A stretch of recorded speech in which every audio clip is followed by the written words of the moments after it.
On Talk to Kimi today, I'm delighted to welcome a very well-established author on the tartan noir scene, Neil Broadfoot. Welcome. Thanks, Kimi. How you doing? I'm doing very well. How are you? Good stuff. I'm very well, thank you.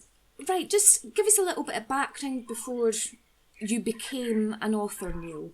You had a few different jobs? Yeah, every job that I had was engineered or kind of designed with me wanting to be an author in mind. I knew very early on that I wanted to write. And the first question I asked myself was, what can I do with words that will make a career for me? And I came up with journalism. I did the very traditional path of I was working in local papers, and then I moved up from a regional local, as it were, which was the Dunfermline Herald and Post. I then moved up to the Edinburgh Evening News, and then the Scotsman, and I jobbed around on other papers in Scotland. As you've probably seen the way the newspaper industry was moving, I got out and moved into communications and PR, and I've kind of dotted around there ever since. You've just said that you've always wanted to write. Yeah, it was always, I was always a voracious reader, and one of the clearest memories I have was when we were kids. We were in primary school and we were given these, these scalded pink-covered jotters that you used to get. We were told by the teacher, these are for your stories, and not every story has to start once upon a time, and not every story has to end happily ever after. And the moment that was it. It was just, I was away. I was writing stories in my head until that point, so it was nice to be able to put them down somewhere. And it's just been a lifetime thing. I've just been very lucky that I've always known what I wanted to do. When they had the career counsellors asking, well, what do you want to do when you grow up? And folk were looking at them dumbfounded going, I don't know. I always knew, I always had a very clear idea in my head. At what age did you realise that you had actually grown up? Can I get back to you when that actually happened? I'm not sure I ever have. I don't think you ever, hopefully you never truly grow up. You go through certain phases of your life. You become a husband, you become a father, you become published. These are all kind of moments, but hopefully you keep that joy, that childish, free joy about you right the way through, and you don't ever totally grow up. Neil, you've just said that you worked as a journalist for a long time, and people say that truth is stranger than fiction. Was there ever a story that you covered that you thought, this can't be true, it's got to be made up? Oh, God, yes, there are hundreds of them. There's things that happen all the time that you couldn't believe. One so strange you couldn't make it up was many a year ago. As I said, I started off at the Dunfermline Herald and Post, and Tuesday was the circular court, which was the kind of catch-up court for everything that happened over the weekend. Given some of the areas around Dunfermline, it was driving without insurance, speeding, drunk and disorderly, assault, etc. The fights that spilled out over the street at the weekend.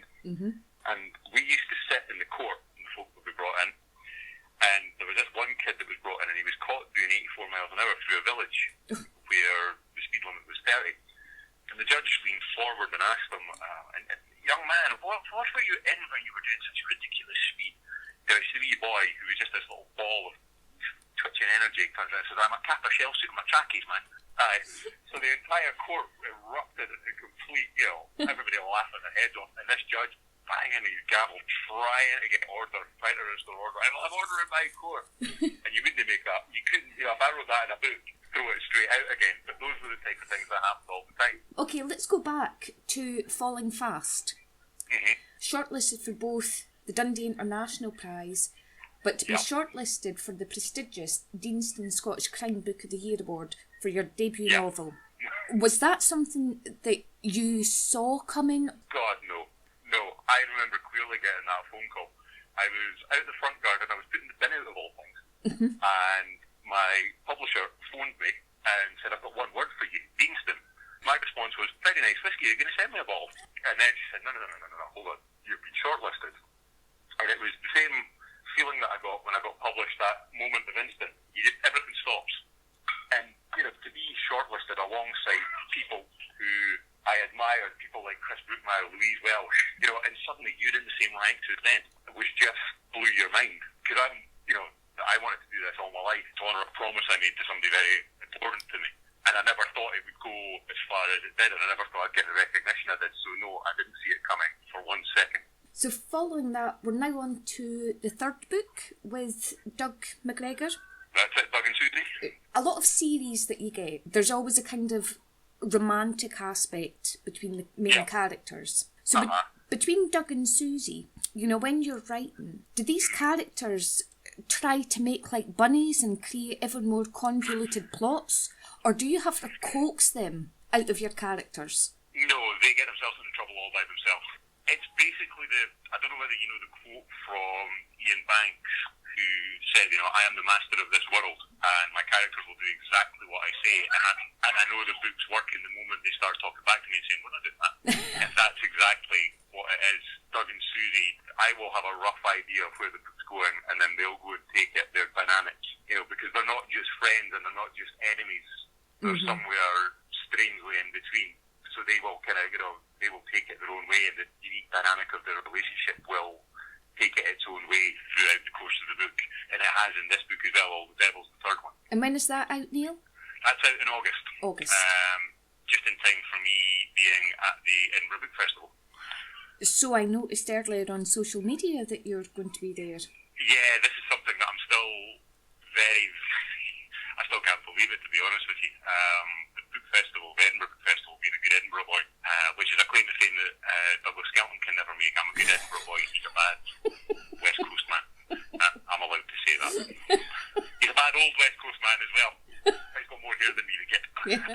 Being a good Edinburgh boy, the Edinburgh Book Festival, and being a lover of books and wanting to be a writer, it was always the thing that I looked at, and then to be told that you're going to be on the schedule, and then be told that you can't tell anybody about it for 2 months without you need to take with torture. So I was at the lodge yesterday. It was great to be able to say it.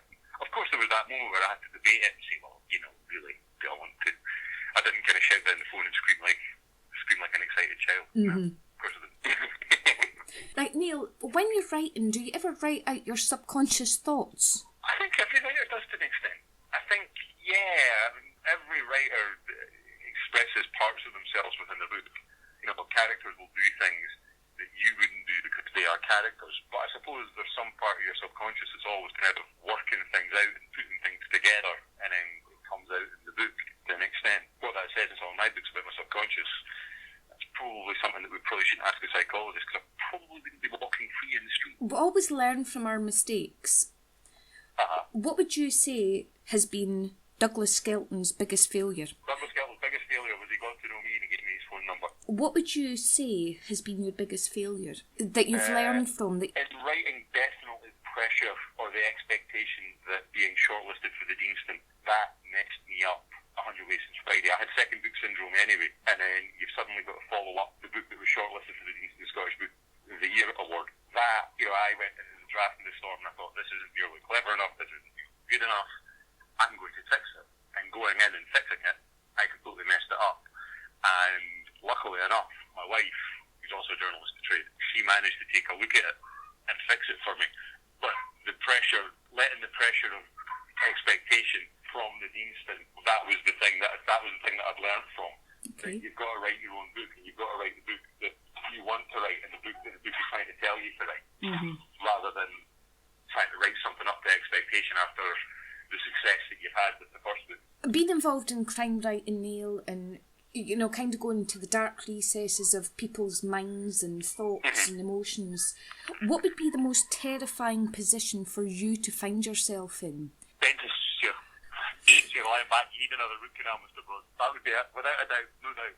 So we all have people that we would trust our lives to. Yeah. We also have people that we wouldn't trust an inch. Correct. Which person that falls into the latter category would make your experience in that dentist chair worse? Oh, the person I don't trust? I suppose certain elected officials sitting there sprouting the party manifesto would not enhance my pleasure of the experience in any way, shape or form. Would you care to name them? I couldn't possibly, but they've been on television quite a lot recently and they're talking quite a lot about this. In fact, yes, there is one, but I can't name him by name, but I'll give you this slightly oblique thing that a very clever president said: orange is not the new black. I think we all know who I'm talking about there. And it's a shame. Yeah. I think Nicola Sturgeon does our best, you know. So, Neil, what have you got coming up for the rest of this year? I know you're on a tour with your three amigos. Yes, I am. We're continuing, which is great fun. It's 4 crime writers in search of a plot.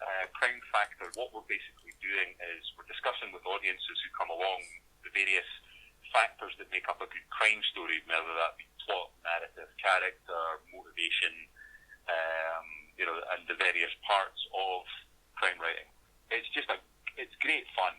The one thing that we've all noticed is that crime readers are incredibly engaged and passionate about the subject. Mm-hmm. So you always get a lively conversation. You always get a really friendly welcome wherever you go. So it's really nice to go around and talk to different audiences in different towns about the work, about crime writing generally. So that's ongoing.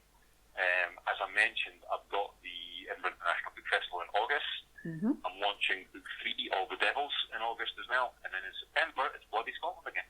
And I've got Harrogate as well. I'm not on a panel, but I'm going down in Harrogate to see a few crime writers and basically punish my liver for something that I don't know what. But yeah, that's the one thing I've noticed about crime writers. The drinking is ferocious.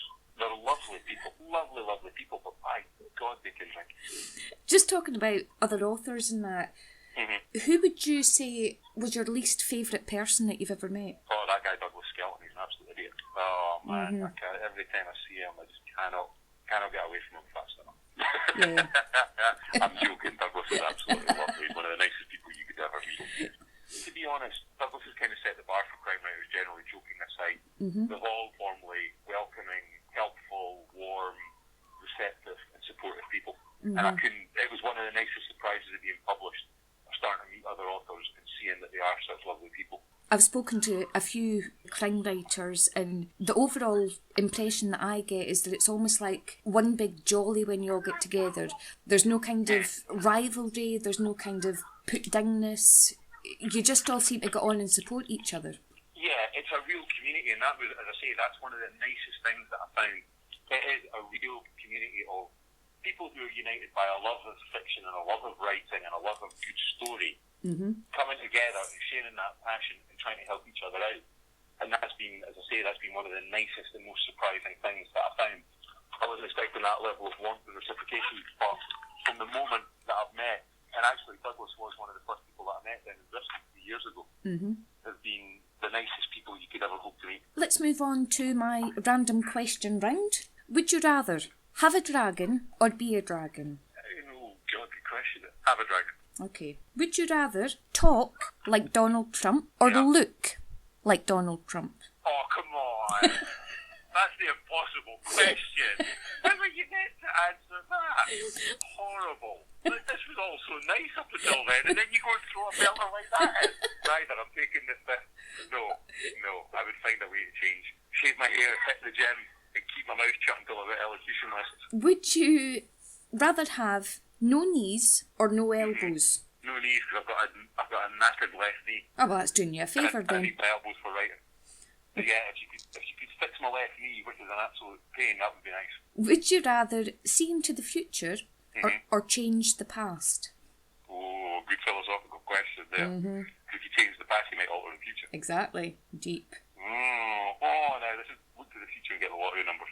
If you change the past, you'll change your present. Very good. See if you do that. Can you give me them as well? If you look into the future, you'll see I already have. Okay, Neil, listen, last question, then I'll let you get back to watching Dora. Would you rather have a penis-sized nipple or a nipple-sized penis? I think I'll just stick with how I am, actually. Thank you very much. It would give a whole new meaning to the phrase, get something off your chest if you walked out a room like that. Yeah, can you pass me a hanky? Yeah, that's lowering the tone, Neil. Mr. Broadfoot, you should be ashamed of yourself. I should, I know. I am frequently, especially when I look in the mirror in the morning and think, oh God, you've got to go through the world with that face again. Okay. Neil, listen, it's been an absolute pleasure speaking to you. Thanks very much. I hope I lived down to Douglas's low expectations and low bar that you set. Oh, I'm sure you've exceeded it. I look forward to receiving a copy of All the Devils in the post when it's released. Well, I will make sure the publisher sends one out to you, and I hope you enjoy it. Thank you. All right, thanks a lot. Take care now.